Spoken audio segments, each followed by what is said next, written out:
Okay, hi Joe. Yeah. Hello. So we're at the 2022 Sherwood GT. You're 4 games down. You've got one last one to go. Yes. How do you feel about that? How you doing? Apprehensive. I'm doing okay. I think I'll maybe clinch a top 3 spot, Excellent. possibly. I did Yeah. win my first 3 games, so Excellent. not so well in the last one, but not terrible. So Yeah. Are you enjoying it? yeah, it's a lot of fun. It is. Yeah, playing against lots of different armies because me and James and Hugh play weekly, so it's a lot of Yes. playing against the same stuff. It's great coming here and actually having a bit of a variety in things that you've never seen before and being like, oh. Yeah, there's a lot of Wasn't ready for army that. combinations, aren't there? Yeah, because even reading through, like, all the musters that are going to be here, even reading through them, you're just like, right, there's a lot of information in there. I can't figure out all the different combos that other players that actually spend their time doing it will. Yeah.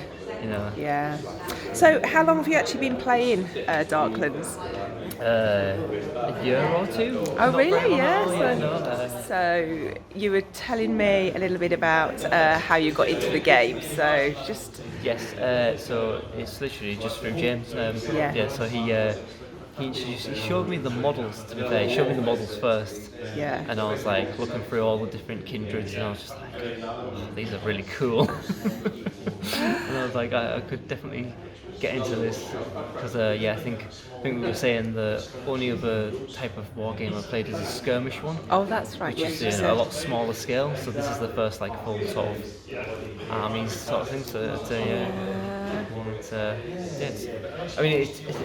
The minis hook you in, and then like Yeah. going on each of the different pages and reading a little bit of snippets of lore above them. Yeah. I love that. I love the little lore bits. So the law's really important to people, isn't it? Yeah, I think it just helps you get grounded in the world of the game because Tell me if the game's already got you hooked, or if you still need to Definitely, do a bit more work on that. Enough for me to invest in 4 kindreds now. Really? 4? Yeah. I mean, I've not fully fleshed them all out. Yizians are the ones I've got the most in, and then I've got a lot of dupes now. I even managed to get the last limited edition Bram Bracketal with a big scythe, and I was Yeah. chuffed about that because I was sitting on it for ages, like, should I buy one? Shouldn't I buy one? And I was like, bugger it, I'm getting it. I'm getting it. And then when Rob sent out the certificate as well, that's like, this is 100 of 100. I was like, Whoa, you got the last one. Now, you've already said to me you don't play any other games. Yeah. Okay, so what is it then that in this game really excites you? What is it about the actions and maybe the rules that? I think Hooks you. there's a lot of rules, and I think that some people hate that, and some people love that. I kind of love it. There's a lot. Because obviously, when you don't know them, it can be quite frustrating. But the more you get to know the rules, the more options you have, the more things you can do. It just adds a lot more sort of context to the battle, so you can be like, right, what can I do here? Whereas I didn't know this rule, I wouldn't have been able to do it. Yeah. Yeah. So there's a lot of variety just in just in movement and stuff alone, and then you add everything else on top of that, and then it just starts to become more and more interesting. We've been talking a lot about sorcery and magic over the weekend. Yes. So tell me how that can affect the game and obviously affect players and ability to win. And Yeah, so I think right now magic's quite powerful in terms of if your opponent's got wizards and you don't, you're at quite a disadvantage, depending on what magic they bring anyways. So it's kind of like you have to bring wizards, even if it's just to stop opponent's magic. Yeah. But there are some, there's definitely some spells that can be nasty, but every faction's got them. Well, not faction, sorry, every kindred's got them. Yeah. So, nobody's actually disadvantaged. It's just. And it's all just strategy, I suppose, looking at what the opponent's got. I think Tim runs his list without any sorcerers. And I don't think he does terrible. No. I don't know the scores, to be honest. So No. that could be up for debate, depending on who you ask. Exactly, yeah. Are you?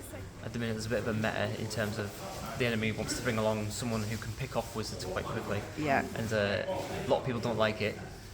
Me and you have discussed it, and we don't think it's that bad. I think it's just more about how you position your wizard. So if you put your wizard on a hill to start throwing magic out, he's just on a hill there for everyone to go, yep, there he is.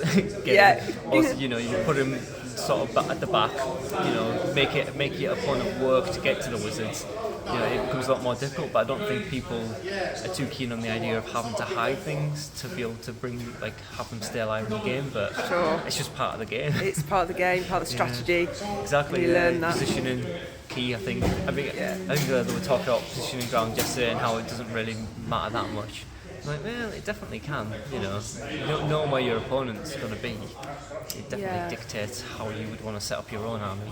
So you're really using a lot of strategy, aren't you, and analysis of I think you've got to. Yeah, because if your opponent's going for an advance forward, they want to move forward as quick as possible. Yeah. Or if they're going for like flanks, you're right. I don't want to stay away from that. Do I want to be a bit closer to that? Like what are they putting on the flank and why are they putting it there?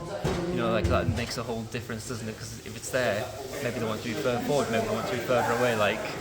You've got to try and interpret what your opponent's trying to do based on how they're setting up their kindreds. Yes. And it's a bit like chess, isn't it? I think it's very much like chess, really, isn't it? With with more different rules. bases and more rules. And more random elements with the dice.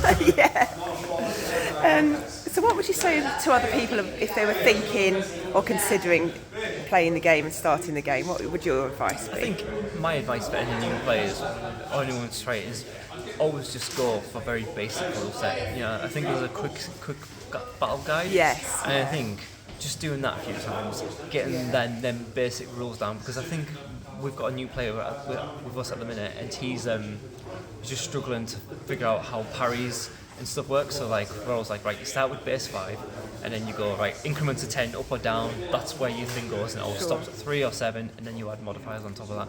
But so it's a way of just sort of getting people in very gradually. Because once you're used to it, you go, right, you've got skill something, I've skill so hit or 7s, and then for him he's like, how do you work that out so quickly? It's just repetition. Just because we keep doing it, week on week, we just sort of know that. It's more complicated rules where we stop and go, right, let's get the rule book out. We've forgot how this works. Or is that how that works? Let's have a quick look in the book. Let's make sure we're doing it all right. What do you like or dislike about the fantasy side of it and the Darklands sort of that sort of Dark Ages history? I don't think I dislike anything about that side of it. I think it's really interesting. It's nice to have a little bit of a sort of. Being British, we can be like, this is quite interesting. It's sort of based around our ancient history. It's really interesting because then you go, right, which parts of this are based on reality, which parts are exaggerated, and it just gives you a bit more. And it's fun to be like, there's giants from Scotland. So you're like, lots of mythology. That's awesome. That is cool. Who doesn't want to see dragons and stuff? So, would you recommend other people to play it? Particularly if they play other games. I have a lot of fun playing this game. It's great. Yeah, I do it nearly every week. Do you? Cool. I'm either playing a game or watching one, because I sometimes it's just great watching other people play. Because then when somebody gets beat badly, you can be like, at least it's not me this time. Good luck next time. No, it is just fun just watching how people strategize and how they sort of, how they choose to play the battles, or where they where they're doing something, you go like, I don't think I would have done that, or that's quite interesting. I'll consider sort of trying something like that in the future. And what would you recommend to Rob in terms of how to sort of progress with the game, forward the game, change anything? Is there anything?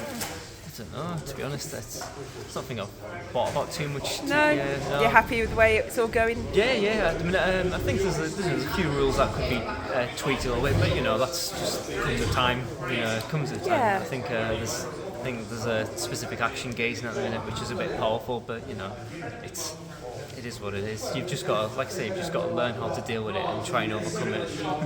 And you're very invested in the game anyway, aren't you? So. Well, if I wasn't having fun, I wouldn't play it. So no, whether I've invested in the models or not, I just keep going back because it's fun.